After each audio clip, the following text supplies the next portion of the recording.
Thinking Aloud.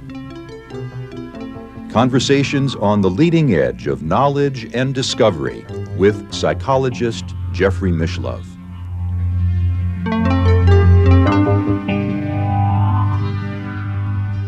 Hello and welcome. I'm Jeffrey Mishlove. This will be an unusual interview today. We'll be talking about The PK Man, which is a book I wrote in regard to a 10-year study I did with an unusual individual who had psychokinetic abilities. With me is Professor Stephen Braude, whom I've had the pleasure of interviewing many times in the past. Dr. Braude is the author, of course, of The Limits of Influence, Psychokinesis and the Philosophy of Science. He's a specialist in macro psychokinesis. In fact, I've interviewed him about that for a series of 3 interviews. We did another interview on the thoughtography of Ted Sirios and another interview on poltergeist. So Steve and I have quite a history of discussing psychokinesis together, and I'm going to turn the floor over to him soon, and he'll be interviewing me about the PK Man today. Welcome, Steve. Thanks, Jeff. Good to be here again. It's a pleasure to be with you, and you have a question for me? I do. I mean, the case of the PK Man is so remarkable. It covers so many of the topics that you and I have discussed privately and also in the series. Yeah. The limits of psychic functioning, the dark side of psi, the fear of psi, and many others. So why don't you at least begin by introducing the case of the PK Man? Well, Ted Owens is a person whom I met back in 1976. At the time, I was attending a convention of the Parapsychological Association and another convention of the Parascience Foundation at the University of London that summer. And he had been invited to give a presentation to that organization because a little news clip about his work had appeared in Psychic magazine, that he had ended a drought in California, and there was a drought in London at the time. The drought was so bad that my friends with whom I was saying said, you could get your picture on the front page of the London Times if you just walk down Piccadilly Circus carrying an umbrella. It'll seem so strange. Nobody will believe it. And they'll take your picture and put it in the newspaper. They were bringing trucks of water to some of the cities around London. That was their only access to water. And when Ted Owens arrived in London on that occasion, it began to rain and pour. There were power blackouts, and the drought was declared over almost immediately and suddenly in a surprising way. Well, this was characteristic of Ted Owens. He had a penchant for causing. He believed he could cause through some combination of psychokinetic abilities and his contacts with entities associated with other dimensions or with UFOs. He would cause or produce these kinds of large-scale phenomena. He had been a research associate with J.B. Rhine at the Duke Parapsychology Laboratory in the 1940s, so he knew about psychokinesis, and he felt that his unique contribution was that it was just as easy to control large-scale phenomenon like the weather as it was to control the fall of dice, which was the sort of thing Rhine was studying at the time. Well, now there are several things going on here. One has to do with who was actually making the phenomena occur, assuming that there was really some causal connection between Ted and the phenomena that he reported or predicted or whatever was going on. On one hand, he's often said it was he who was doing these things. Right. On the other hand, he said it was space intelligences who was doing these. I mean, what's your take on that? It's interesting that at that very conference, the Parascience Conference at the University of London, one of the speakers was Suzanne Padfield, who was the wife of the well-known physicist Ted Bastin, who had an interest in psychokinesis, and she herself produced PK in the laboratory working with John Hasted, another physicist, a researcher at the University of London at the time. And her presentation was on what she called psychic support figures. She said that, originally she thought the PK that she produced was the result of her spirit guides. And then she said eventually she learned to take responsibility for it herself. She felt that these psychic support figures were something of a psychological crutch, and that she no longer needed that. Ted Owens believed in the early days of his PK work that this was nature, that he was somehow in touch with nature with a capital N. And I'm inclined to like Suzanne Padfield's analysis. I like the idea that maybe it really was all coming out of his mind. But I will say this, some of the things that he did included the production of UFO phenomenon.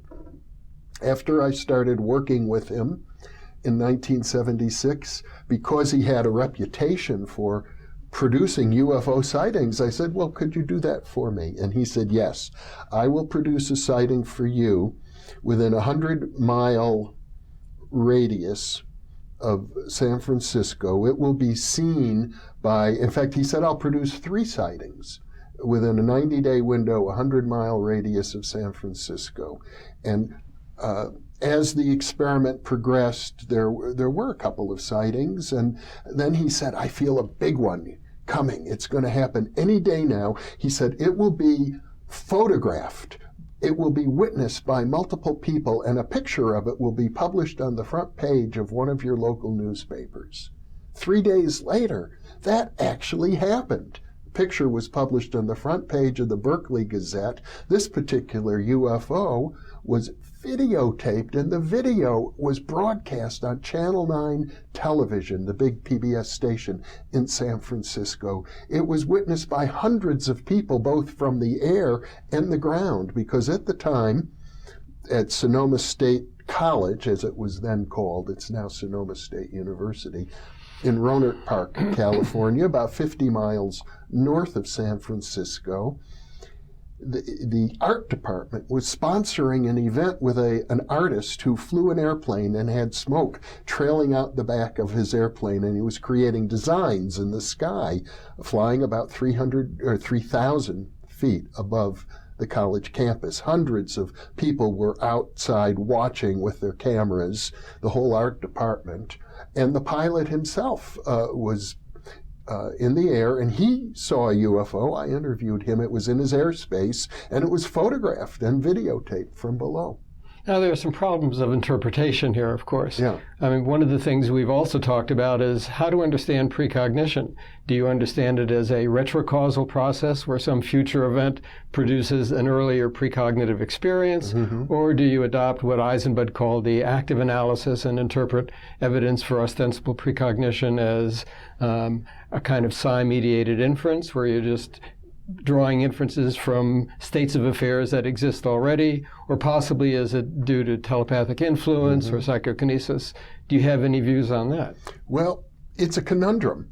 And I think, as you know, our mutual friend, Ed May, who will be here in this studio in a few months, has published a paper recently in which he thinks he can explain almost all ostensible parapsychological phenomenon as precognition. He thinks that's the sort of the paradigm. And I'm inclined to think that your view is almost the opposite, that psychokinesis might be the main paradigm. Or the active analysis in one of its forms, whether it's mediated inference by psi or whether it's telepathic influence or PK. If you think there's a problem with the very idea of retrocausation, then you would naturally be inclined to the active analysis. Yeah. And we don't need to settle that one here.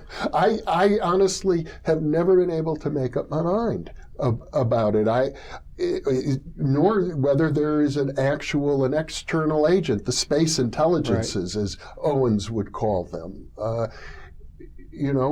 I think it's feasible that it could all be Owen's own psychokinesis. I think that's feasible. Well, now, one of the things that interests me so much about the case, you correctly point out that it's very difficult to know exactly where the causal lines are here. And sometimes there's more or less of a delay between Owen's prediction or threat, as the case may be, and the actual occurrence that he threatened or predicted. But you point out correctly that there's a kind of cumulative force to these particular cases, even if no one of them is a slam dunk case by itself. Together, they seem to be a little bit more convincing. If you look at the whole body of evidence, and I have the files still from that research done, he died nearly 30 years ago in 1987, and I make those files available to researchers. There are about 168 different demonstrations in which he said, I'm going to cause something and with the help of my space intelligence friends, and it's going to be a demonstration of something typically unusual. I think it would be fair to say that by chance alone, none of these events would occur more than one time in 100, and probably much more rare than that. But if I analyze them overall using my own subjective impression, did it more or less occur as he said it would? Because it's almost impossible to do clear-cut statistical analyses on these cases. I would say 2/3 of them occurred in a way that would impress an intelligent, objective observer. Well, let's put some meat on the bones here. I mean, viewers who don't know the case might like to know something more about the kinds of threats or predictions that Owens made. I mean, it had to do with the weather. It had to do with lightning strikes. It had to do with sporting events. For example, one of the most dramatic cases was a volcano in Italy. I believe it was Mount Etna. I'm not 100% sure offhand, but the lava was heading toward a village, and the villagers were being evacuated. And Owens said, I am going to prevent that village from being destroyed by the lava. And sure enough, within a matter of weeks, the lava stopped flowing just short of that village. Well, there are also some less savory predictions or threats that Owens made. Do you want to address that? Well, he tried to do good. He always wanted to be there as the savior, the person who would end the drought, the person who would save the village from the lava, the person who would be the voodoo man who would assist the basketball team. But people often laughed at him and treated him with ridicule. And when that occurred, he got mad at them, frankly. And he said, I think these people need to be taught a lesson. And the lessons were harsh. There were suicides involved. There were storms. Lives were lost. There were airplanes that crashed. But let me just say that with regard to the airplane crashes, according to Owens, this was an accident. He didn't mean to do it. But not with the Space Shuttle Challenger.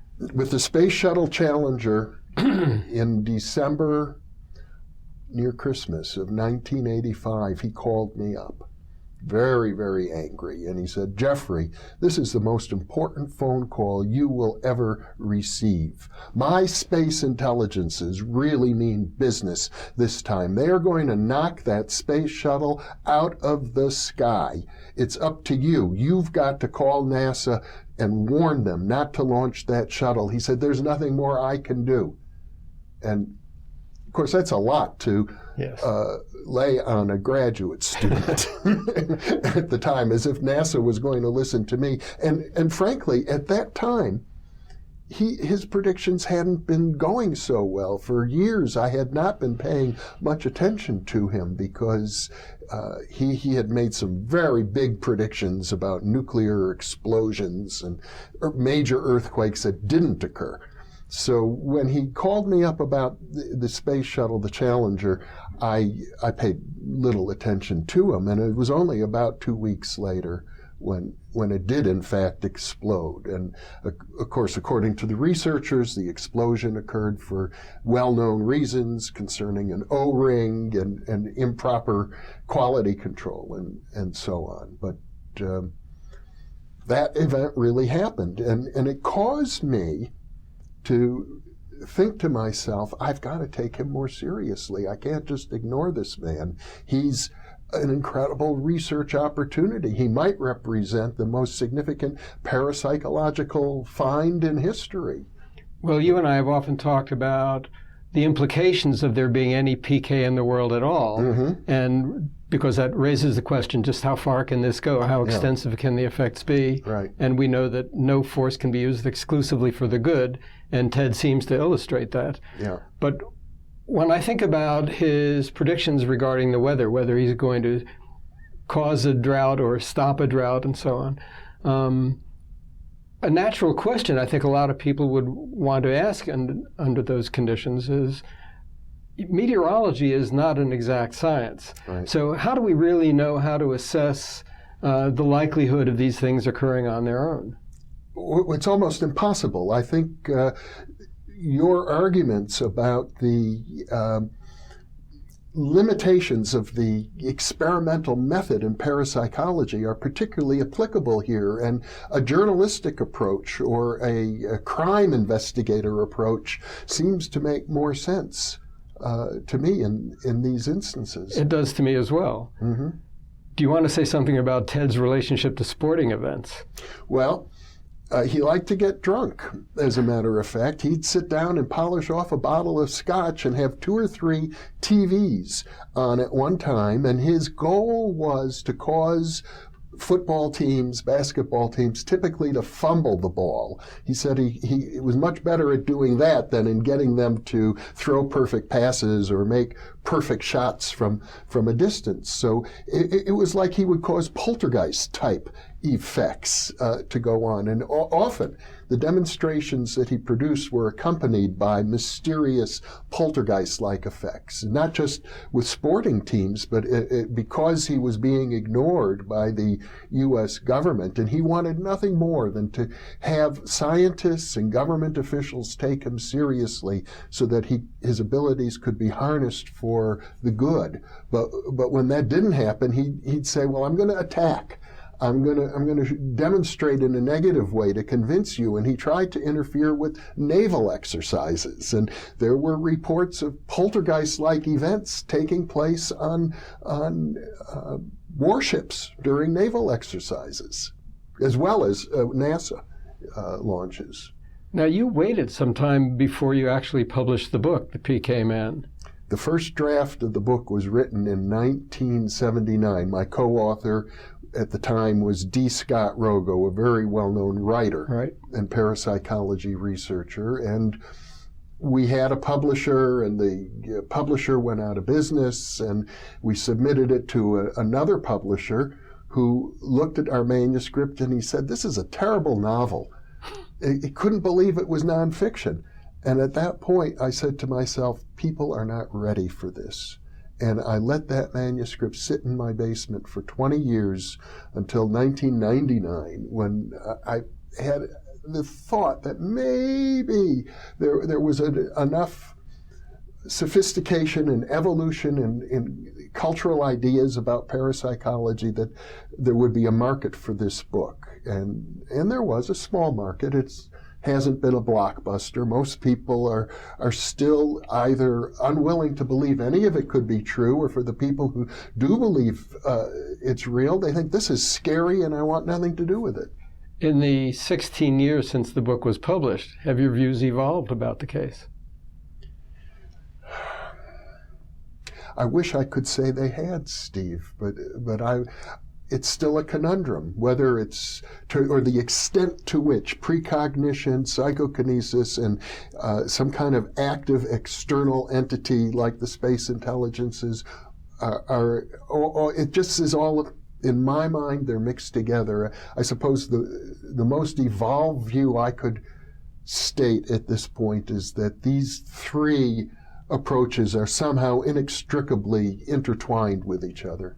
But you do assign responsibility to Ted Owens for the phenomena, moral responsibility, do you not? I tend to. I mean, for example, with this Challenger explosion, he tried to maintain he had nothing to do with it. And I'm inclined to think that he probably didn't. I don't believe he willed an accident in that space shuttle.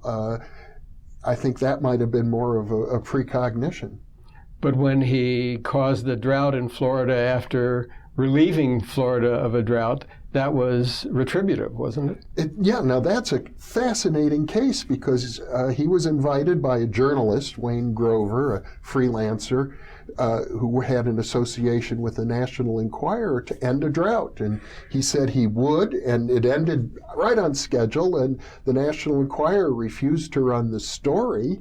And he said, well, I'll have to bring the drought back. And at the same time, he said, furthermore, I'm going to punish Florida with a hurricane.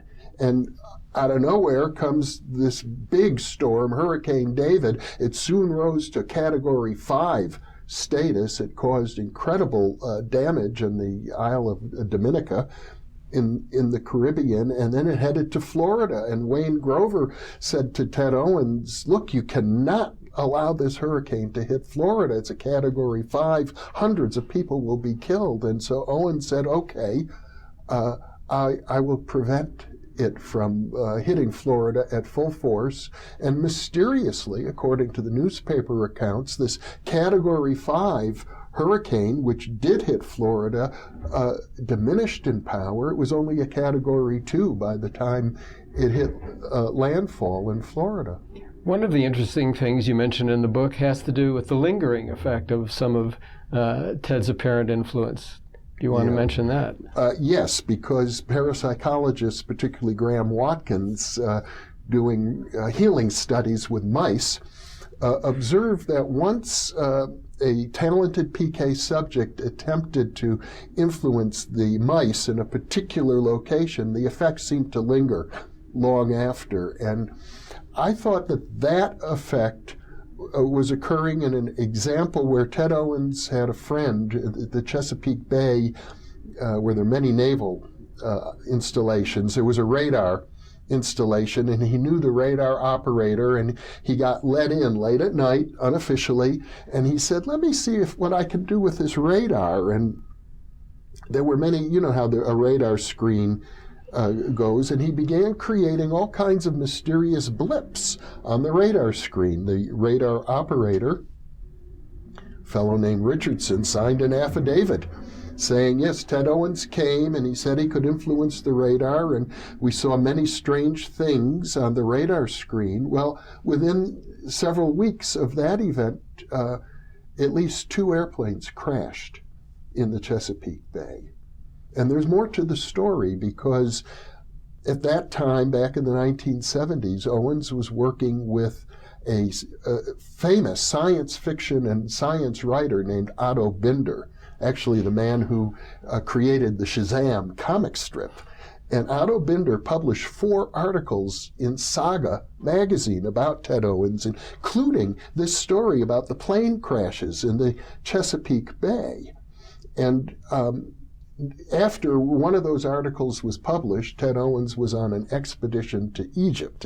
One of his wealthy backers had financed a trip for him to go and explore the mysterious psychic powers of the pyramids. So he's returning to New York on a flight from Cairo, and he's sitting up in first class, getting drunk, and has the Saga magazine article, and he's showing to the stewardesses, like, I'm the guy who caused these airplane crashes. I can do PK. And as he's bragging about this, at that moment, and I might mention that often when he does PK, he creates what he calls a PK map, pictures of what he intends to accomplish. And he focuses on those pictures, and then these events come true. In his mind, he's sending a telepathic message to his friends, the space intelligences, who have the power to control all these events. But so here he is, focusing on the pictures. He's in an altered state of consciousness from alcohol, the same altered state he uses when he likes to control athletic events. And as his plane is coming into what was then called the Idlewild Airport in New York, the plane right ahead of his was struck by lightning and crashed. It was, at that time, the largest crash in the United States. Now, you took Ted Owens' course. I did. Do you want to describe that? Well, after the Challenger explosion, I felt I needed to pay more attention to Ted Owens, and I decided he had a training program, and I had interviewed maybe a dozen people who had gone through his program, and they reported they could cause lights to appear in the sky and strange phenomenon. I thought, I owe it to myself, because I was studying at the time methods of training psychic abilities. I'd published a book, Psi Development Systems, about that. I decided to take that course. And, well, we only have about a minute left now. I can only say that for me, the outcome of that training was I launched the Thinking Aloud television series. And that was my goal. When he asked me, what do you want to do? I knew I don't want to create spooky things, UFOs or frightening things. What I want to do, how I want to manifest myself in the world, and I had been pretty beaten down at that point in my life, is I want to be a communicator. I want to communicate parapsychological realities to mainstream audiences. And within months, I had launched a TV series which eventually was out on over 100 public television stations throughout North America. And I might mention, with regard to the training program, that we have in the studio Deborah Lynn Katz, a former guest of this show, a person who is a specialist in training psychic abilities, who has been studying the Ted Owens training program herself, and she's going to conduct another interview with me. So we'll focus on that, and viewers of this interview, I think, might want to pay special attention to that one. I think so. Well, Stephen, thank you so much for being the interviewer today. It was my pleasure, and I heartily recommend that your viewers read The PK Man. It's a fascinating study. Thank you, Stephen. And thank you for being with us.